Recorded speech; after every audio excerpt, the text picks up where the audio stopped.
Welcome to the Power of Owning Your Career podcast. I'm your host, Simone Morris, and I have a passion for empowering others to take responsibility for their careers. Yes, I've written several books on owning your career and am loving hosting this podcast. This podcast is for you if you're willing to make a shift to the driver's seat in your career. We feature leaders who inspire, empower, and motivate you for consistent career action for results. Please continue to join us every Sunday when a new episode is released. Let's get into this week's show.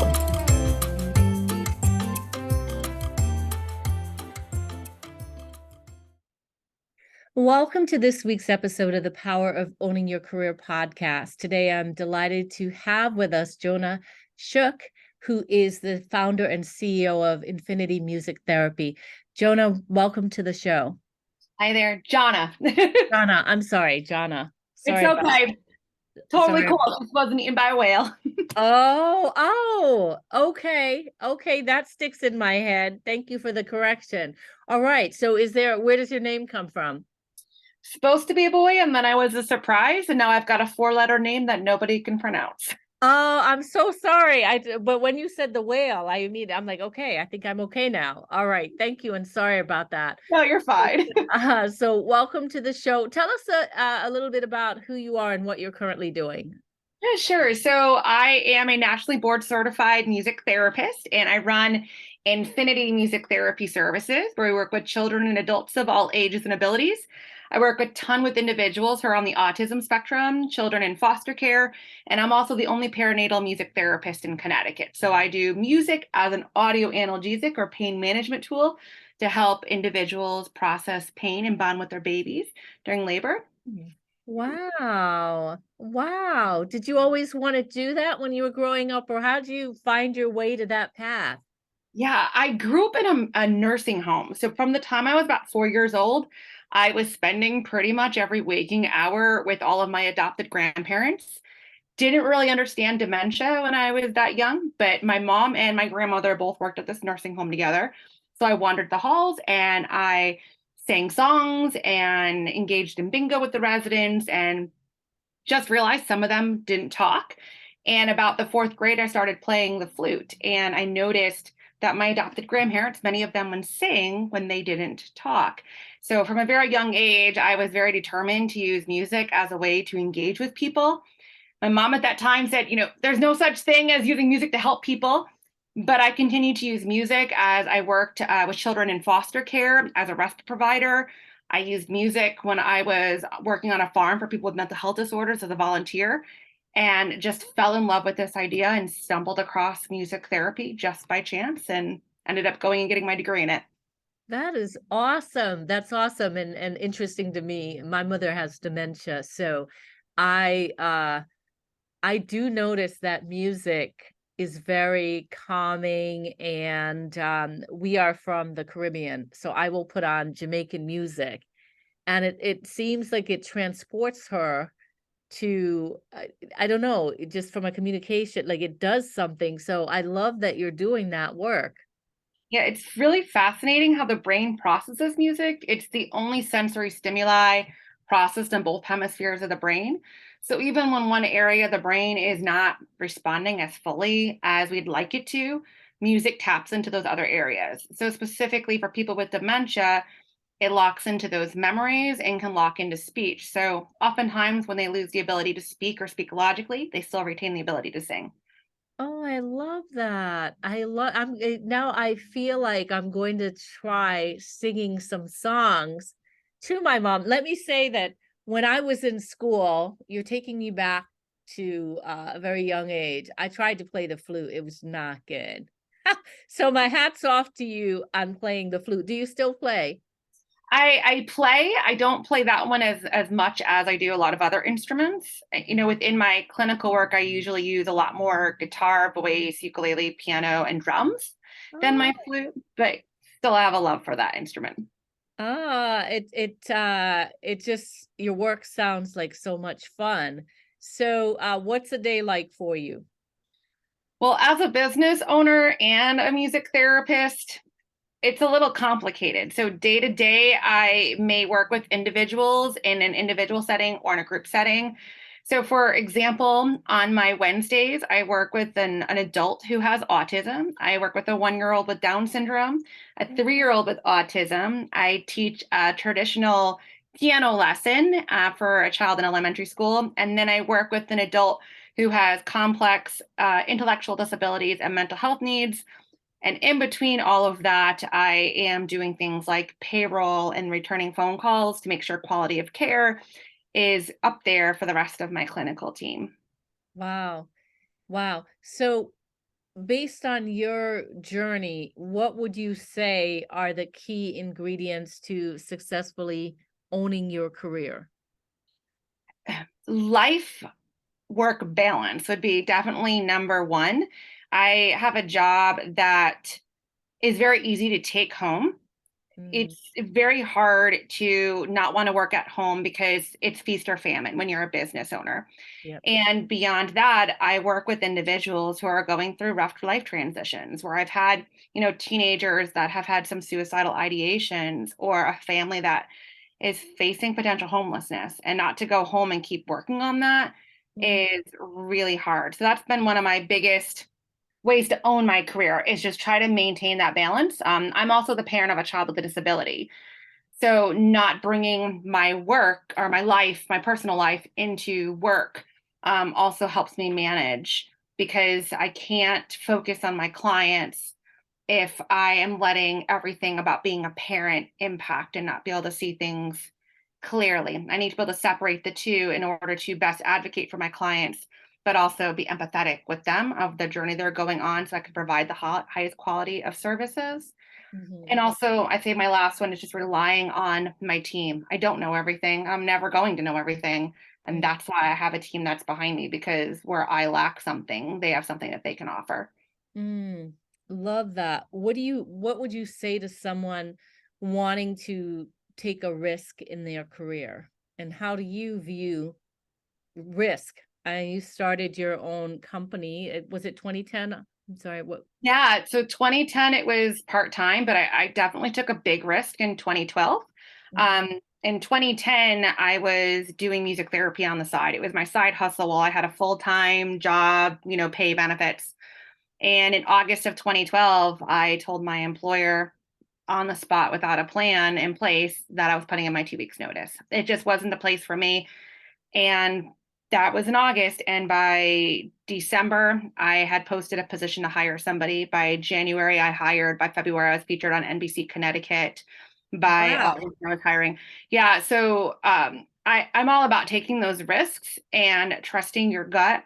I think there has to be a little bit of organization within it and recognizing the reality of what could potentially come down the pike. But I have a firm belief that if you are called to do something and it is nagging at your heartstrings, to go chase it down and just use those resources that you have available to you. Hmm. Well, I heard you say you didn't have a plan, but it sounds like somewhere in there is there a plan came about Yeah. So based when on what your results. I say I didn't have a plan, at that point, I was living in an abusive marriage. And so there was no second income coming into the house. There was no money in the savings accounts. So there was no plan. It was either find some contract work or my child was going to starve. So I think that really pushed me forward, and I was confident in what I was doing as a clinician. And I knew as a parent of a child a little bit about what the community might need or might be looking for. And so I had that plan at least in place that I was going to work my butt off to make things work for my family, because if it didn't, there was no safety net. There was no savings to fall back on or family to kind of catch me.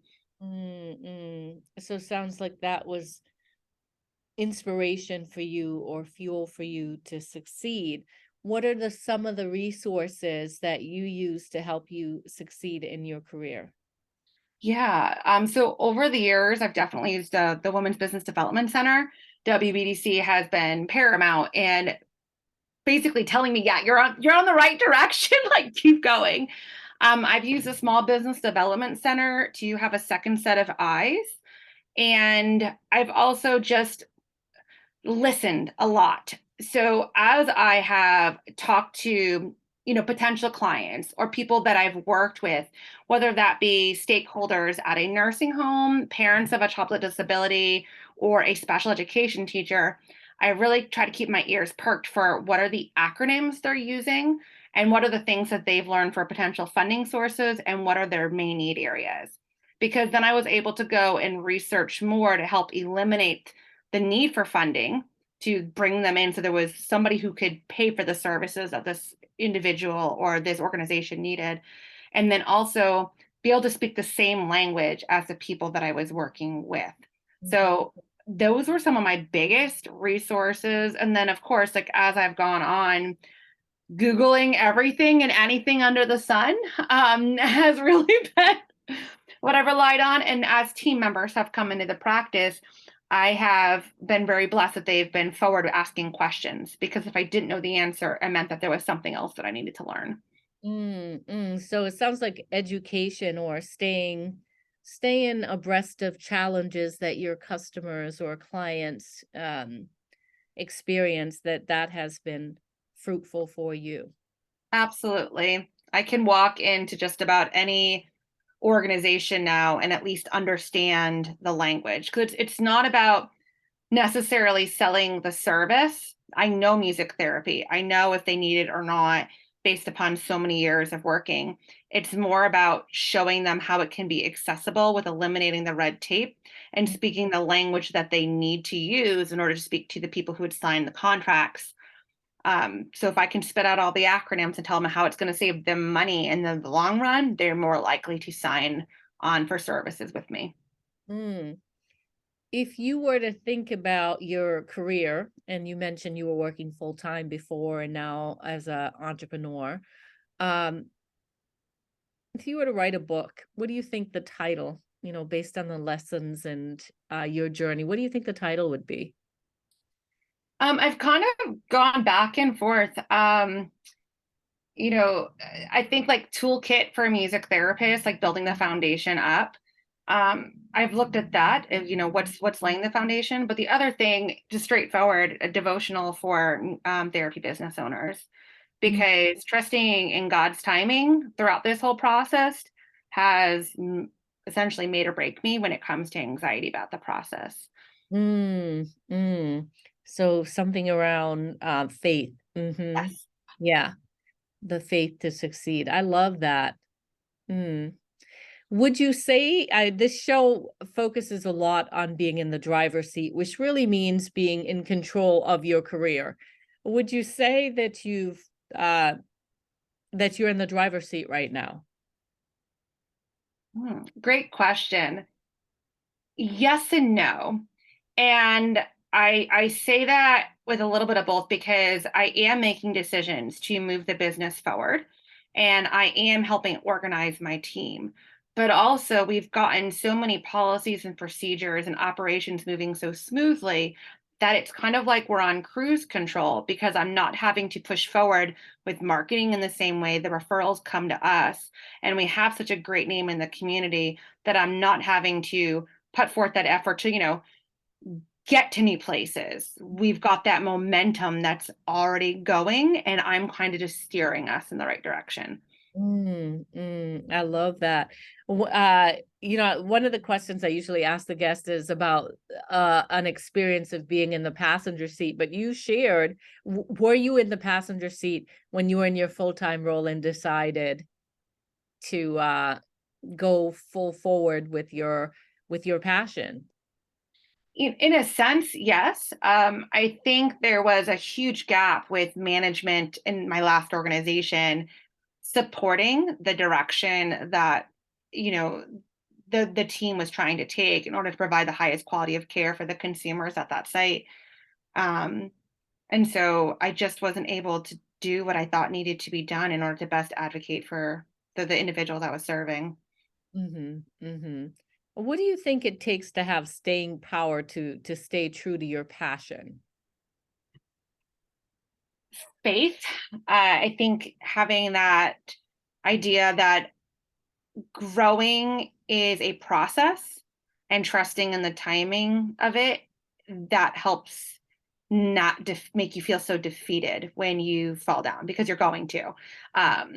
Running a business is a bunch of oh crap and oh my goodness moments followed back to back, sometimes within a matter of moments. And trusting that if you're going in the right direction, so you don't just get stuck in those valleys, is really important. What's next for you? Yeah, so we've been working at Infinity Music Therapy Services with launching the first mobile music therapy clinic in the state of Connecticut and the second in the country. So right now we have a van that is built out to look somewhat like one of our clinic rooms.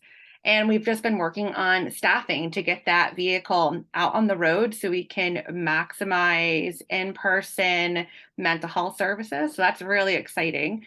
Other things with the business, we've just been really working hard on improving quality of life for our employees at the way that a business can, in terms of increasing pay and benefits and resources for them. So that's been a big goal of the practice, is how do I continue to maximize those opportunities? And that's where I'd like to go next with that. And then one of my goals down the road, I would like to do some keynote speaking. I do a lot of business coaching and a lot of professional presentations, but there is still such a lack of awareness for music therapy. I'd like to be more in the driver's seat in front of other people.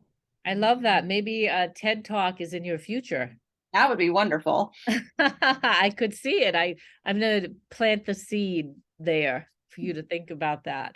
Any as we begin to wrap up the interview, any parting words or advice that you would give to our listeners about owning their careers? Absolutely. I think with owning your career, as much as it's like great following the passion, if you don't have a plan for your money is just going to go wherever.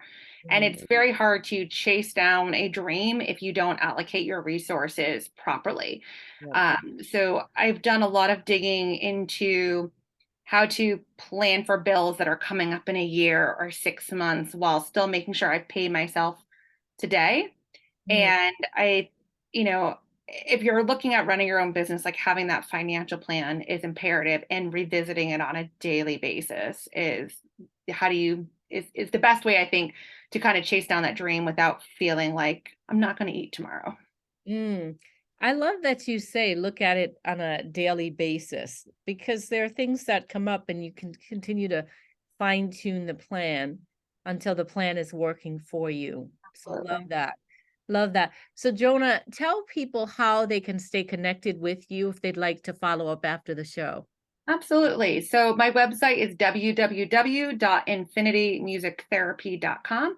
You also can reach me at Jona, Jona, at infinitymusictherapy.com, or call or text 860-518-5557. We're also on Facebook and Instagram, so please feel free to, drop us a line or send us a video about you making some music. We do offer free consultations, and I love just connecting with the community. I love that. All right. Well, we'll be sure to put that in the show notes, but I do want to thank you so much for being a guest on the Power of Owning Your Career podcast. Thank you for having me. Absolutely. Absolutely. I sincerely hope that you enjoyed this week's empowering career story on the podcast. If you did, I'm going to ask you to do me a favor. Wherever you listen to the podcast, be sure that you are subscribing and that you rate and review the podcast. It's so important as we continue to spread the word of career empowerment. In addition, you can head over to the LinkedIn platform and join the Power of Owning Your Career discussion group. There you can have access to the guests who have been on the podcast, as well as others listening to the podcast, as well as myself, where we can continue the conversation. I hope to see you on that platform. You can also email me at pooyc@simonemorris.com if you have a suggestion for guest or a message that you want me to hear personally. Thanks so much, and make it an inspiring, empowering week in your career.